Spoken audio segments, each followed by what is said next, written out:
వాళ్ళకి దాని మీద నిజమైన శాస్త్రీయమైన అవగాహన లేదు. కానీ ఎప్పుడో కష్టం వచ్చిన మనిషిని చూసి ఉండరు. అందుకోసమని ఇప్పుడు కొంత కనీసం పెద్ద వయసు వచ్చిన తర్వాత అయినా, కొంత సీనియర్ అయిన తర్వాత అయినా మనం ఎవరికి నాలెడ్జ్ ఇవ్వాల్సిన అవసరం లేదు. చెడిపోయిన నాలెడ్జ్ని సరిచేస్తే చాలు. అంటే my job is to correct the misinformation that is spreading by non medical are medical personal. అది మనకు కావాల్సింది.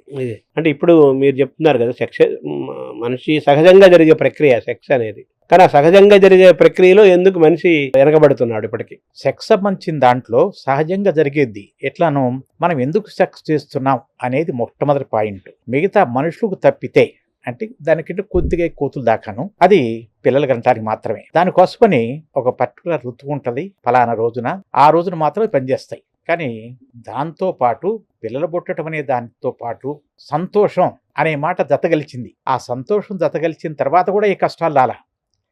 ఆ సంతోషానికి సంబంధించిన దాంట్లో చాలా సందర్భాల్లో కుటుంబ వ్యవస్థ వచ్చిన తర్వాత చాలా రెస్ట్రిక్షన్స్ వచ్చినవి. అంటే సుమారు 6000 సంవత్సరాల క్రితం రెస్ట్రిక్షన్స్ అనేది ఎవరెవరితో చేస్తుంటారు.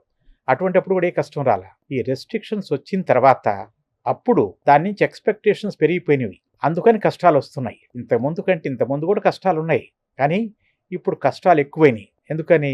మనం అన్ని విషయాల్లోనూ, ఉదాహరణకు తినటం లోపల ఇంతకుముందు తినే దాంట్లో ఈ అరక్కపోవడం అనేది మాట లేదు.